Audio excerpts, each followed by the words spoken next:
আপনি দেখছেন বিনি পয়সায় বিনোদন। অঙ্কিত অবশেষে বিরক্ত হয়ে ফোন করলো মেহেককে।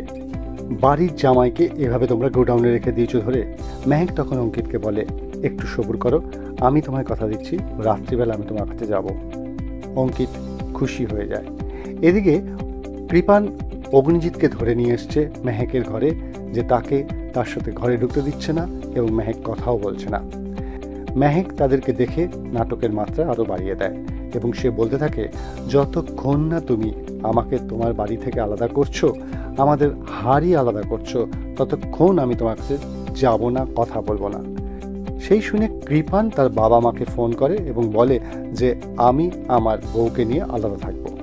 সে এতটাই বউ পাগলা হয়ে উঠেছে যে বাবা মাকে সে শটাং এই কথাটি বলে দিল।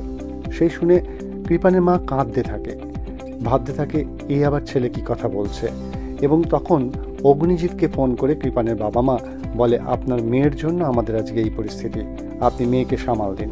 সেই সময় অগ্নিজিতের থেকে ফোন করে মেহেক তার বাবা মাকে বলে, নিউ টাউনের বাড়িটা আমরা গিয়ে থাকবো, ওখানেই আমরা থাকবো।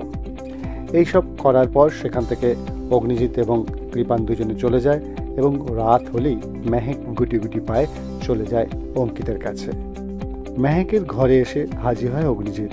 মেয়ের যাতে কোনো অসুবিধা না হয় তাই সেখানেই সে থাকে।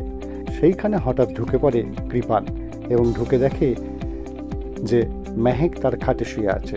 আসলে সেখানে শুয়েছিল মেহেকের বাবা অগ্নিজিৎ। কৃপান না সামলাতে পেরে সোজা অগ্নিজিতের ঘাড়ে গিয়ে পড়ে মেহেক হিসাবে এবং চিৎকার করে ওঠে অগ্নিজিৎ চোর এসেছে বলে। সেই সময় স্বস্তিক, সাত্বিক, অগ্নিজিৎ এবং বাড়ির আরও যারা ছিল সকলে মিলে এসে বেধড়ক মারধর করতে থাকে কৃপানকে চোর ভেবে। তারপর যখন কম্বল সরানো হয় দেখা যায় চোর নয় কৃপান। এরপর যা ঘটবে তা জানার জন্য দেখতে থাকুন বিনি পয়সায় বিনোদন।